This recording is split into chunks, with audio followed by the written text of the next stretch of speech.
দেখো আজকের রেসিপি হচ্ছে টমেটো এক চামচের মশলা দিয়ে করলা ভাজা। পুচকি কিচেনের থেকে তোমাদের সকলকে জানাই স্বাগত। Welcome to Puchki kitchen. Puchki কিচেনের রেসিপি হচ্ছে আজকে করলা ভাজা। তো কীভাবে রেসিপিটা তৈরি করেছি চলো রেসিপিটা তোমাদের কাছে প্রথমে শেয়ার করি। দেখো আমি পেঁয়াজ আর করলার রেসিপিটা কীভাবে বানিয়েছি তো তোমাদেরকে দেখাচ্ছি। টমেটো দিয়ে খুব সুন্দর লাগে খেতে। তো সবথেকে প্রথমে আমি করলা কেটে নিয়েছি, মোটা মোটা করে পেঁয়াজ কেটে নিয়েছি। এখানে আমি তেল দিয়ে দিয়েছি কড়াইতে, একটা তেজপাতা। এবার কেটে রাখা পেঁয়াজ আর করলা একসাথে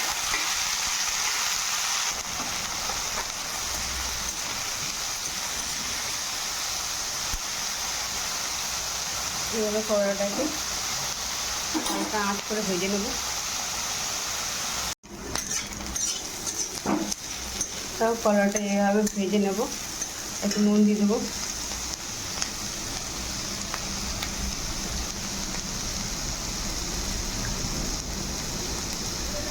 হলুদ,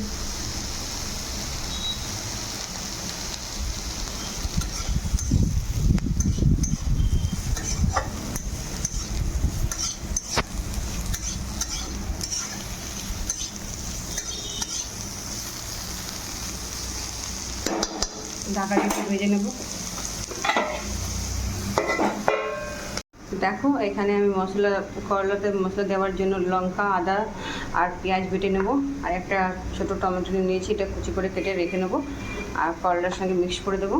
এদিকে চলো দেখো করলাটা কতটা ভাজা ভাজা হয়েছে।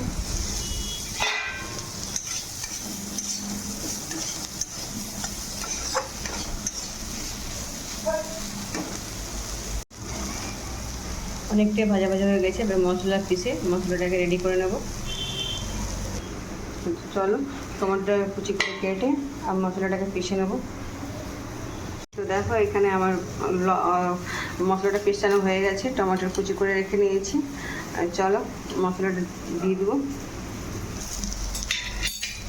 কেটে রাখা টমেটো কুচি দিয়ে দিব।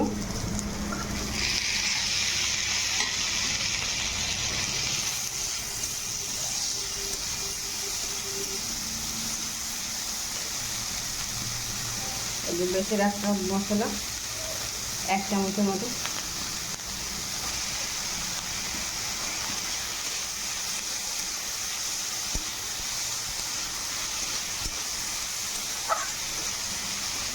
ঢাকা দিয়ে ভেজে নেব।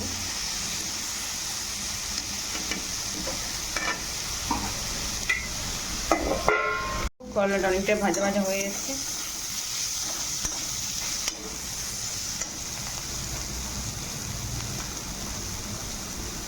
একটু বেটে রাখা শুকনো মশলা, ধনে, জিরা সব কিছু মিক্স আছে,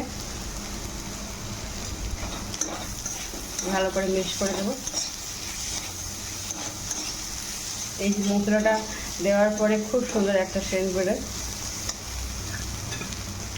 এই এত সুন্দর গন্ধ বেরোয় না, কি তুমি এক থালা ভাত খেয়ে নেবে ভাজা দিয়ে।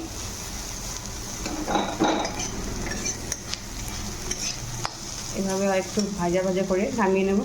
দেখো ফাইনালি করলাটা ভাজা ভাজা হয়ে গেছে, নামিয়ে নেব। খুব সুন্দর লাগে মশলা দিয়ে খেতে।